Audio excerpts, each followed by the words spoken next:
Olá, é com muita alegria que eu começo mais esse podcast. Hoje nós vamos traçar um raio-x do Espírito Santo.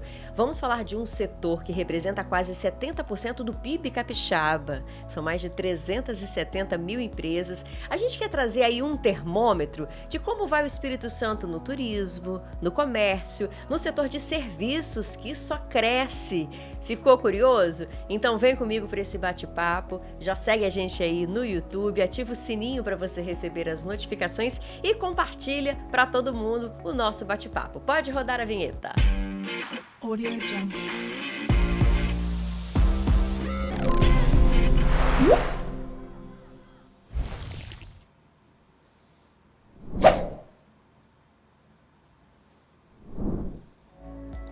Hoje o meu convidado é André Spalenza, que é doutor em administração e pesquisador e coordenador do Observatório do Comércio da FEComércio. Seja bem-vindo. Muito obrigado pelo convite, é um prazer estar aqui falando sobre esse setor tão importante, né? Quase 70% do PIB, 66% para ser mais específico. É bastante coisa. É bastante coisa e muito importante, né? A gente está falando aí da geração de empregos. Hoje comércio e serviços é o que mais gera empregos. Então falar desse segmento é super importante para as pessoas entenderem um pouco mais do que o que é comércio, o que é serviços, né? Então vamos fazer esse raio-x aí do Espírito Santo. É isso que a gente quer entender, o Espírito Santo através de números, nesse setor também importante dentro da FEComércio. Sim. André, explica pra gente como é que funciona. Você trabalha com pesquisas, né? E todos esses dados traduzem esse crescimento do Espírito Santo. Isso. A FEComércio, ela representa aí, né, 24 sindicatos, a base sindical dos segmentos de comércio de bens, serviços e turismo. Turismo e serviços do turismo. Então são essas empresas aí, esses sindicatos que estão mais ou menos aí 90 mil representados, que contribuem para o Espírito Santo na geração de receita, empregos, PIB. E aí o que a gente faz lá? Enquanto observatório, a gente faz levantamentos, análises, a gente junta, por exemplo, fontes de dados, a gente tem uma preocupação muito grande com a metodologia, né? Então, as nossas pesquisas são dois pontos que podem parecer assim distantes e que a gente tenta juntar, que é a metodologia acadêmica.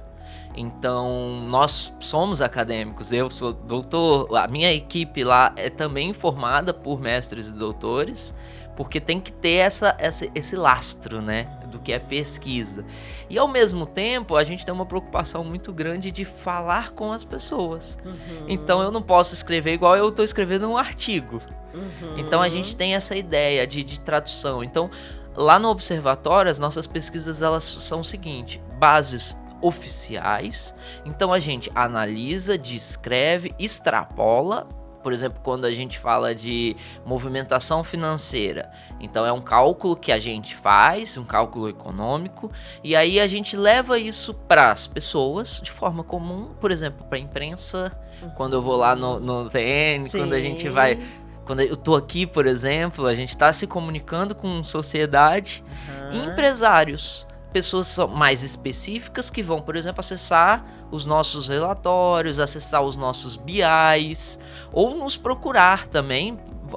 Vamos falar um pouco desse setor aqui, como é que... Então a gente tem esses públicos, né? A gente se comunica com sociedade e com empresários através dos nossos dados, números e é uma coisa que eu sempre gosto de falar: pesquisa com contexto. Para quem eu tô fazendo a pesquisa? Inclusive, eu já queria começar pelo turismo. Sim. Porque a gente viu que o Espírito Santo bombou, né? Sim. Esse verão, esse carnaval, foi tudo assim, muito, né? A gente viu a movimentação, os hotéis, né? As pessoas nas praias, o movimento nas estradas. O turismo capixaba, ele atingiu o maior nível de atividade desde 2014, é isso? Foi. A gente tá hoje num momento muito importante pro turismo. A gente tá naquele momento que o Brasil descobriu o Espírito Santo, sabe? A gente já é muito privilegiado geograficamente. A gente está numa região muito privilegiada porque a gente tem praia, a gente tem montanha, a gente tem uma capital muito charmosa, né? Sim. Então a gente tem tudo que é preciso para o turismo. E aí a gente tava naquele momento ali de divulgar, investir e entender as vocações turísticas.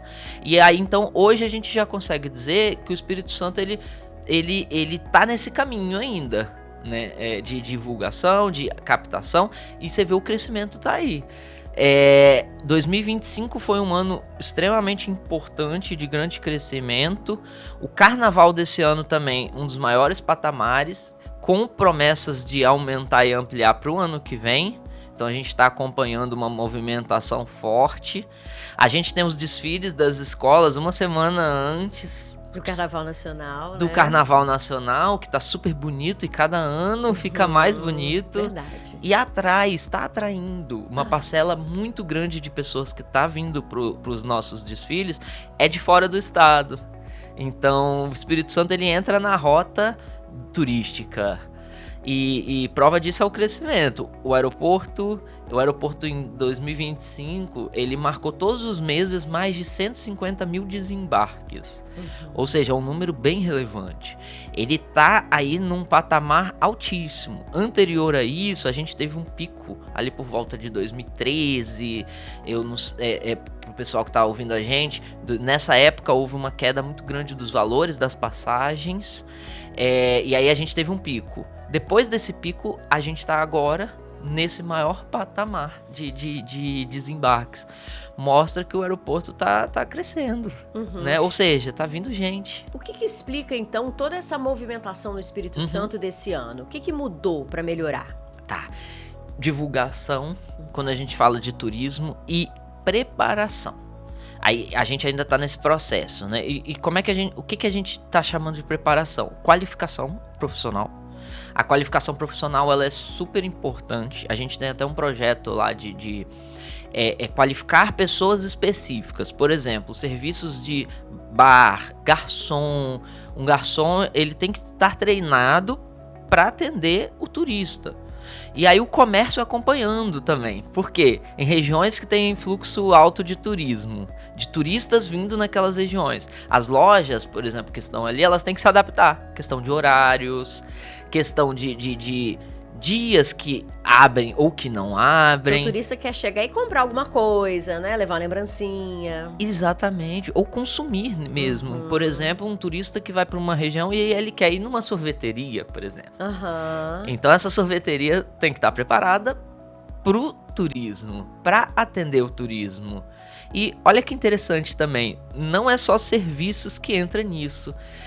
Supermercados, por exemplo, muitos supermercados têm se adaptado à demanda turística. Sabe como? Como? Por exemplo, supermercados que estão montando em regiões de praia kitzinhos de praia. Ele já deixa, sabe aquelas bandejinhas ali pronta para a pessoa que quer ir ali comprar e levar para praia.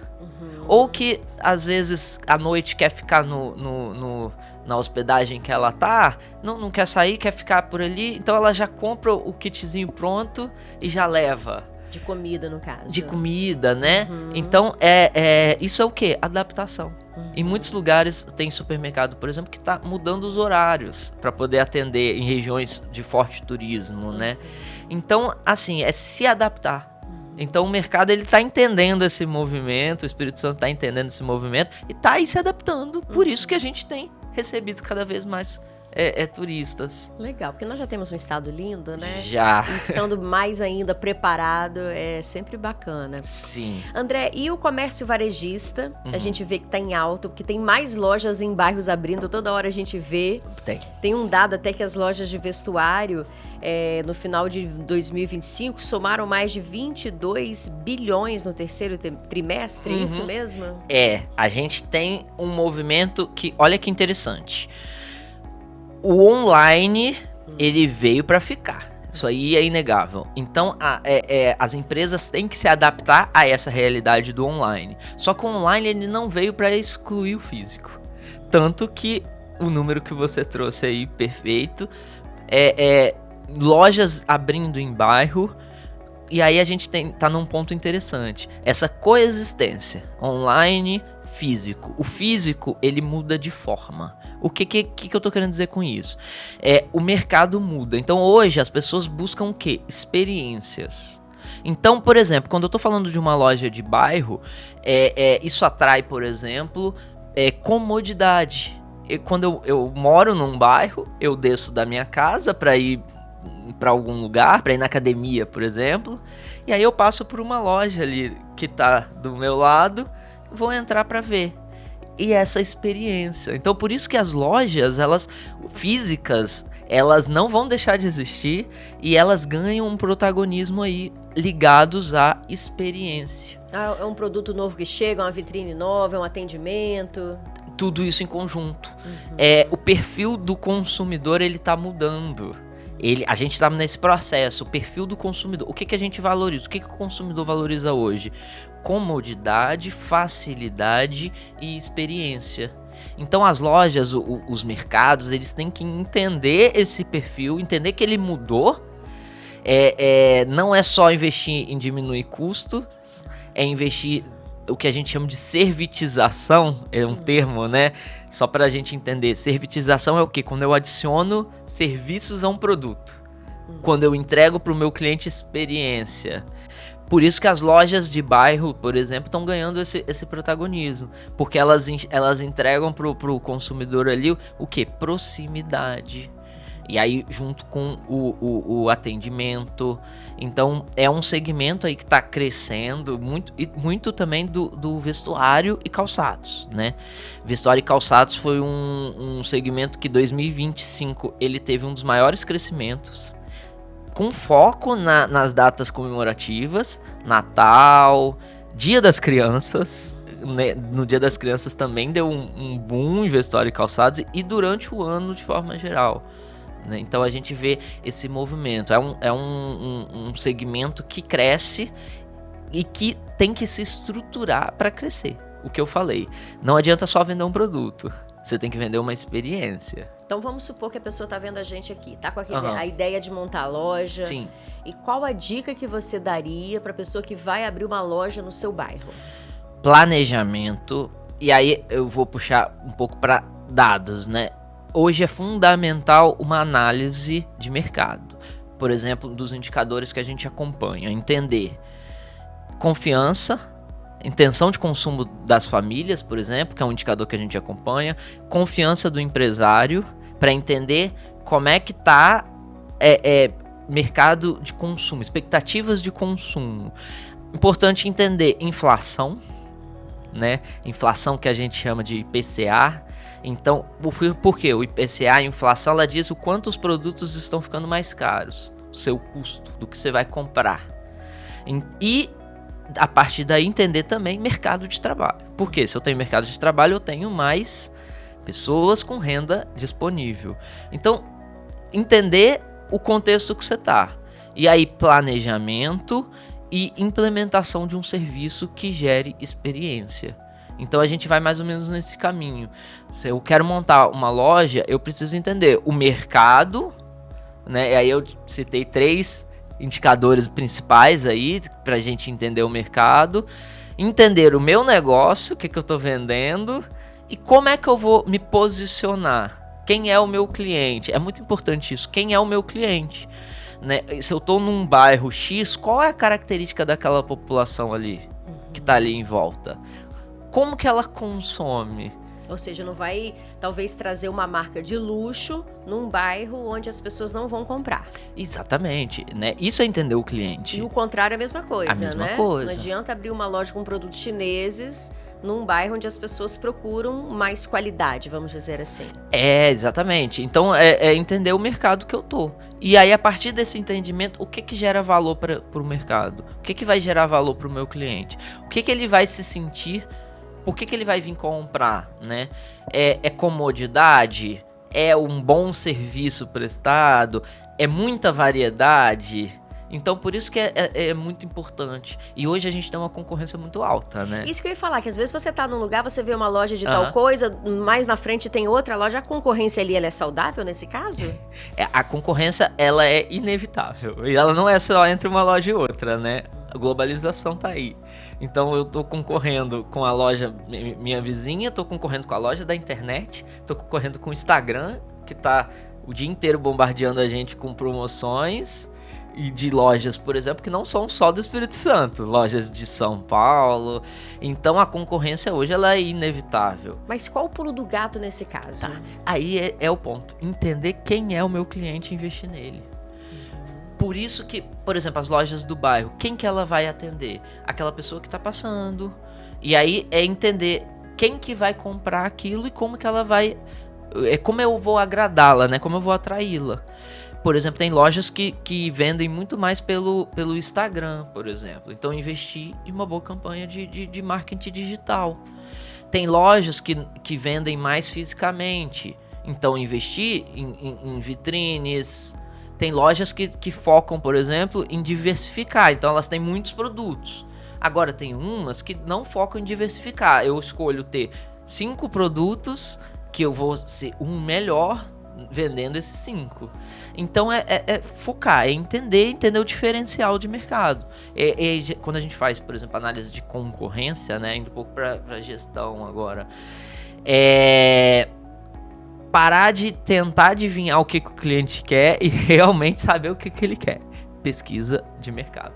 Não Isso, tem como fugir. A Fé Comércio dá esse suporte? Uhum. Como é que funciona? Tá, a gente não faz consultoria, né? A FEComércio, ela tá mais como instituição representativa e o observatório, ele tá ali como análise de mercado, como um todo. Então, Certo. a gente faz leitura econômica. Então, a gente não vai para essa parte específica de consultoria, né? Só que quando você fala do trabalho que a gente faz como mercado, ele é aí o primeiro passo, entender o mercado para depois aprofundar. Então, mais ou menos nesse sentido. Perfeito. Eu tô adorando as dicas, porque isso é interessante pra gente saber. Agora, assim, tem um prazo também, por exemplo, a pessoa monta a loja, faz isso, faz aquilo, faz um evento, convida as pessoas, divulga na internet. Chega uma hora que ela... Depois de quanto tempo ela vê se tá funcionando ou não e que tem que mudar?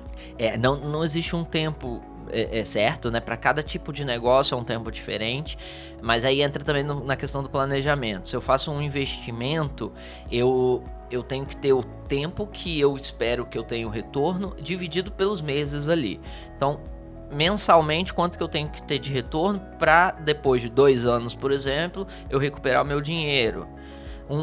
Só um grande risco dos empreendedores também. Muita gente investe o dinheiro ali e não conta com capital de giro. Isso é um fator muito recorrente de falências. Por quê? Eles investem todo o dinheiro ali e na hora do giro do negócio, principalmente nos primeiros meses, eles não têm o capital de giro. E aí o negócio não funciona. Porque os primeiros meses é comum que você tenha mais prejuízos, né? Até você começar a recuperar, de fato, o que você investiu. Então, é planejamento. É planejamento e entender o seu negócio. Bom plano de negócios, né? Então, é fundamental. Qualquer um que vai abrir uma loja, o que for, né? Plano de negócios. Tem que ter plano de negócios. Eu tava olhando aqui, André, tem um dado aqui interessante do mercado de trabalho. A taxa de desemprego das mulheres atingiu o menor nível histórico de 3,1%, mas ainda há disparidades salariais de 23%. Como combater essa disparidade e, ao mesmo tempo, manter as mulheres no mercado de trabalho, que a gente já sabe que a mulher tem multitarefas, né? Sim, sim. Como esposa, como mãe, dona de casa, mas que também está no mercado. Hoje o que acontece, né? As mulheres são as mais qualificadas em termos de formação. Se a gente for proporção ali, as mulheres estão com formação superior à dos homens. Mais mulheres têm curso superior do que homens. Só que elas ainda não são maioria no mercado de trabalho, como a gente viu aí. a taxa de desocupação total, né? Só pra gente entender, desocupado, o termo, né? É quando a pessoa está procurando emprego e não acha. Então, se eu não estou procurando, eu não entro aqui, entende? Certo. Se é uma pessoa que é dona de casa, por exemplo, ela não está procurando emprego, né, fora dali, ela não entra ali nesse número. A geral tá em 2,4, né? A das mulheres ainda um pouco mais alta do que a geral. A gente tem toda uma questão aí histórica, né?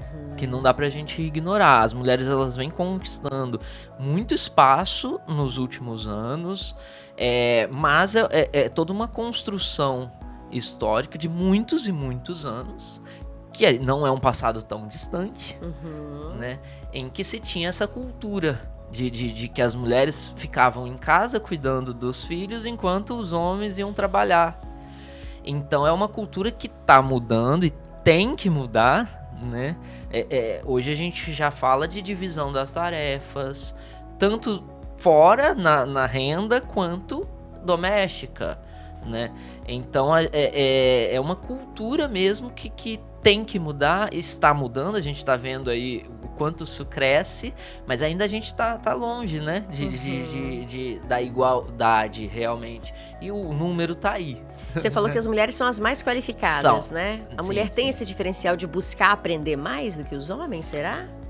Olha, aparentemente sim, pelo dado a gente vê que mais mulheres têm curso superior, por exemplo, né?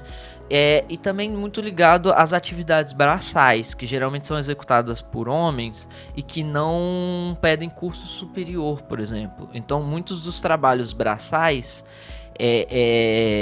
são executados por homens. Então, tem uma relação aí nesse sentido também. Entendi. Agora, com relação ao setor de serviços, quando fala assim, a gente viu que o Espírito Santo também teve uma alta nesse setor. O que seria esse setor e por que ele está em alta? Tá, quando a gente fala de serviços, né? Serviços, a gente tá falando aí de turismo. Turismo é um serviço, a gente considera. O que é dentro do turismo? É o comércio, por exemplo, bares e restaurantes. E aí a gente, saindo um pouco do que a gente considera turismo, a gente tem transportes e logística.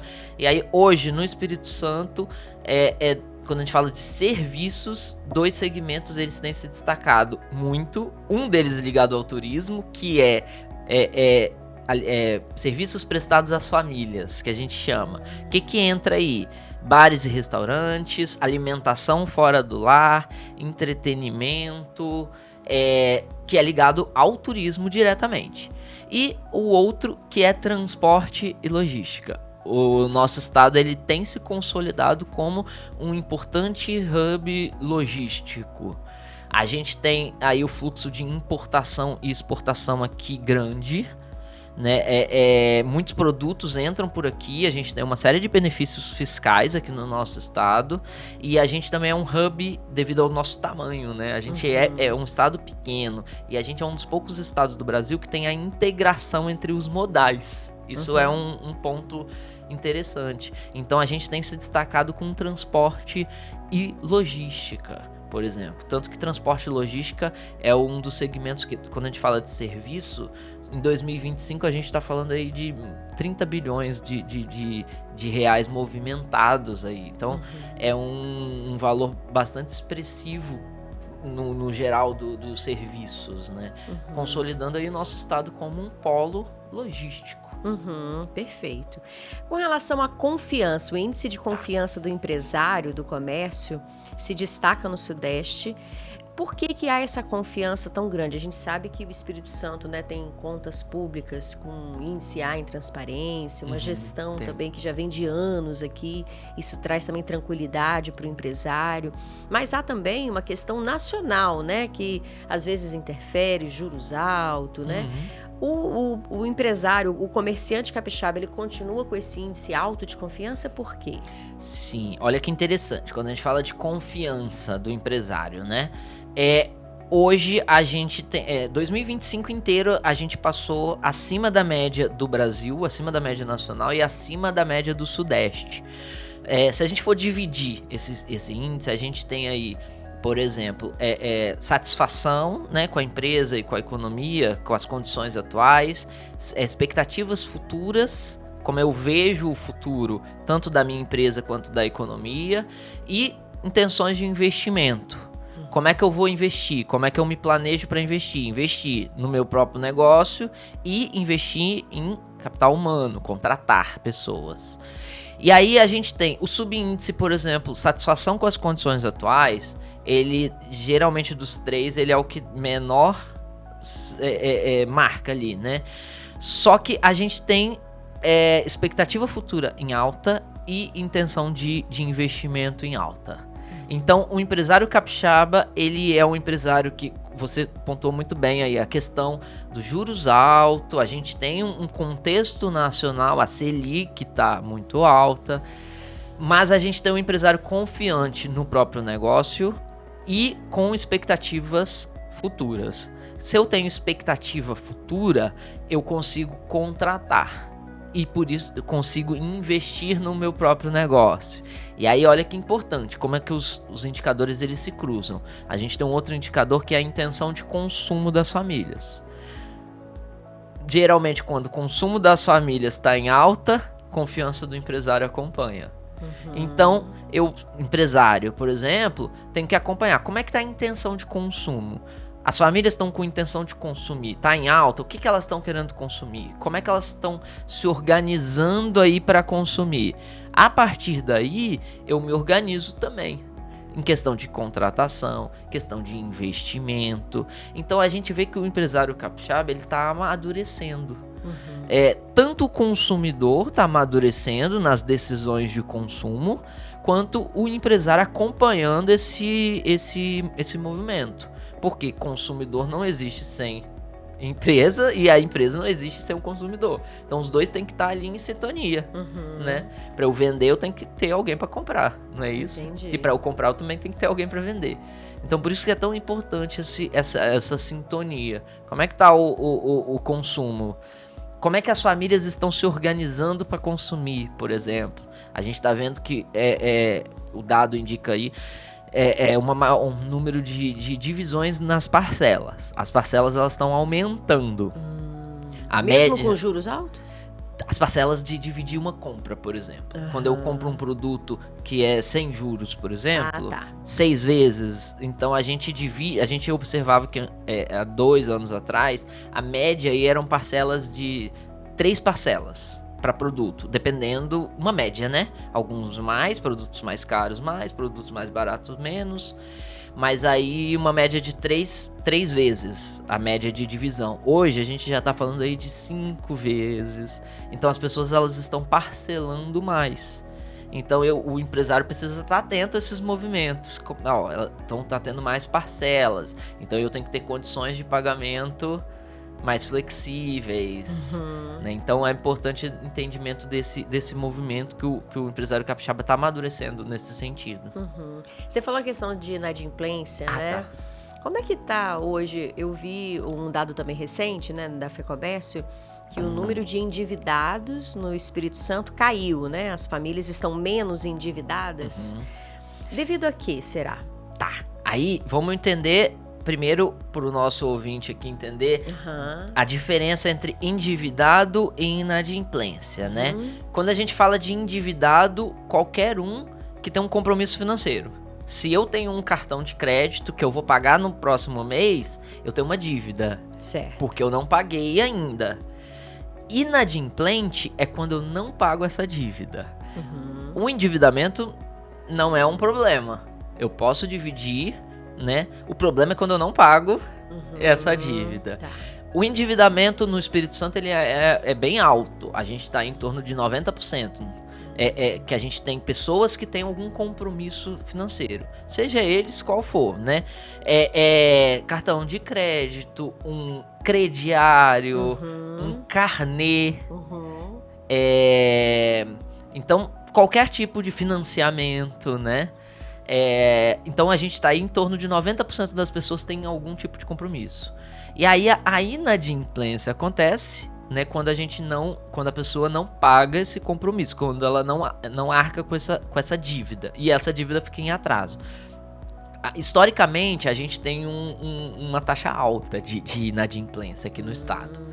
Olha que interessante. Enquanto a inadimplência empresarial, ano passado ela foi a menor do Brasil, a taxa. Ou seja, as empresas capixabas, elas são as melhores pagadoras do Brasil.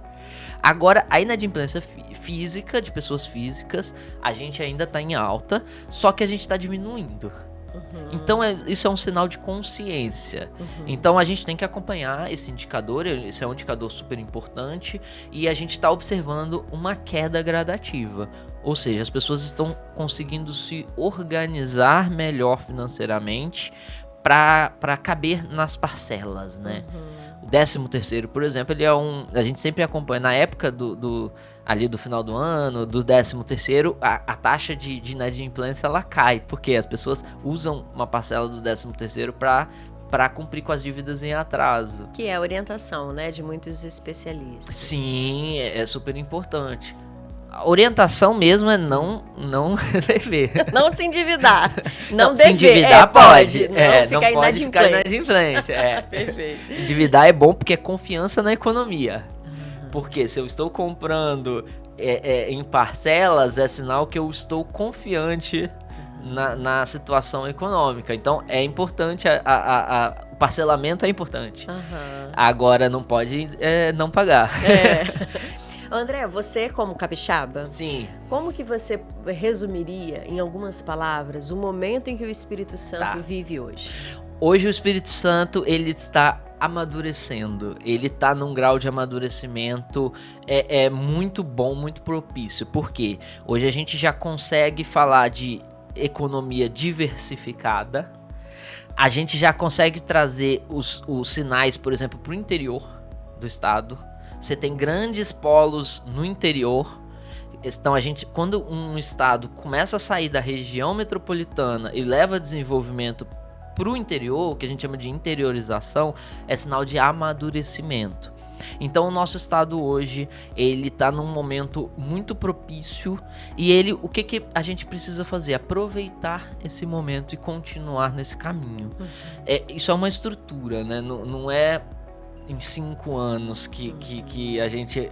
É uma situação de conjuntura, né? Então, hoje o Espírito Santo, ele vive num momento muito propício. A gente tem PIB em crescimento, a gente tem desenvolvimento dos interiores, as interiorizações. A gente está atraindo empresas de fora, indústria abrindo. Então, se a gente fala de indústria, como a gente vê, por exemplo, Aracruz aí, que virou... a gente fala de desenvolvimento também de comércio e serviços, que integra a economia. Então, acho que eu resumiria dessa forma. A gente está num momento e hoje é importante o quê? Que a gente aproveite esse caminho que a gente já encontrou e que a gente só tem a crescer. É o que tá na bandeira, trabalha e confia, né? Exato, exatamente. Fazer valer. Fazer valer, perfeito. André, muito obrigada pelo bate-papo. Para mim foi muito proveitoso a gente entender mais o nosso estado, né? Porque eu acho que vale para todos, como consumidores, né? Sim. Como empreendedores, que a gente sabe que muitas pessoas estão indo por esse caminho. Sim. Espero que tenha sido de aprendizado também para as pessoas que estão aí conosco. O importante é essa ferramenta das pesquisas, né? Que vocês têm na Fé Comércio, para traduzir em números, toda essa análise de mercado, não é isso?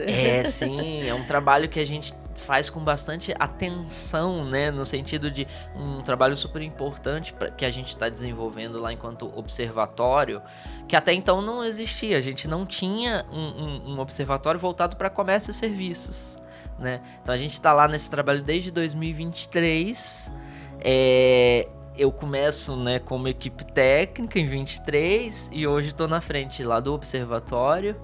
E é um trabalho que a gente faz tão importante para que as pessoas entendam o que representa aí quase 70% do PIB. Então, realmente, é mais do que traduzir em números, né? É dar contexto. E isso é extremamente útil para a população, para empresários, para quem está nesse segmento. Hoje o dado, ele é indispensável, né? Você ter conhecimento. Então, a informação. E mais do que ter a informação, saber usá-la. Então, é o grande diferencial aí. É o norte, né, que vai dar aí. Isso. Perfeito. Muito obrigada pelo bate-papo. Espero que você tenha gostado. Eu gostei, agradeço o convite de estar aqui. Muito obrigado. Muito obrigada, André. Muito obrigada a você também que esteve aqui conosco. Se você gostou, indica para os seus amigos, quem está aí montando a sua empresa, quem está querendo entender esse mercado, que realmente são dicas muito valiosas. Muito obrigada. Se você não é seguidor do nosso canal do YouTube, por favor, siga o canal, ative o sininho lá para você receber os próximos podcasts. Até o próximo. Audio Jungle.